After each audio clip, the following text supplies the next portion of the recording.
لو أوصى له بمال.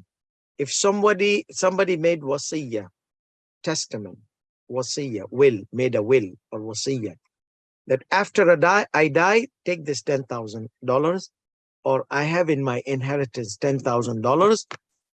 I want you to, after my death, do the Hajj for yourself, not for me, not for the one who's giving wasiyah. No, the one who is going to do on his own Hajj.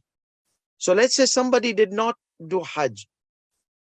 His friend said, see, I'm dedicating $10,000. When I die, you perform Hajj from this money. Wasiyah. So what happens?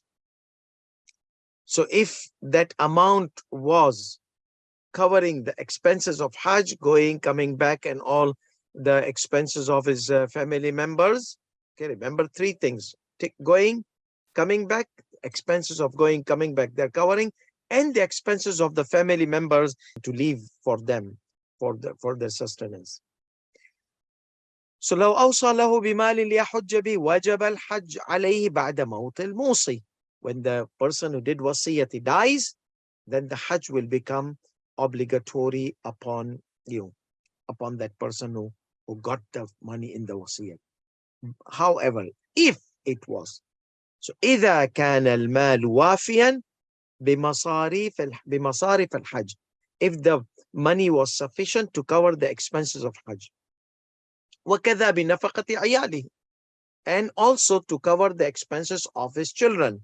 على التفصيل المتقدم في المسألة السابقة. In the previous ruling we said, if there's nothing for the children, and that's the time he does his earning, or that earning days, he works day to day. So he works like a labor. Whenever every day he will work, he'll bring the sustenance provision to the family. So that was his job. So these 2 weeks he'll not be here. His family will not have food or provision. So that's why, based on the previous rulings, we discussed. So here is not going into those details, because those details has been discussed previously. So this is wasiyah. Similar to wasiyah, there are two things: waqf and nadhr. Waqf, what does waqf mean? Waqf means that I have endowed some money not to be expended except for somebody to go for Hajj, who is not able to go for Hajj. I have kept this money, dedication. It's called dedication or waqf. You have dedicated this amount. So basically what happens that you cannot use this money for other than the Hajj, because it has been dedicated, endowed just for the Hajj. It comes out of the property of the owner, so you cannot take it back unless if you don't go for Hajj. Or somebody made nadhr. You know something, I know you can't afford to go for Hajj, but if Allah subhanahu wa ta'ala gives me a progeny, I will give you this amount for Hajj to thank Allah subhanahu wa ta'ala. So here, this guy got a progeny.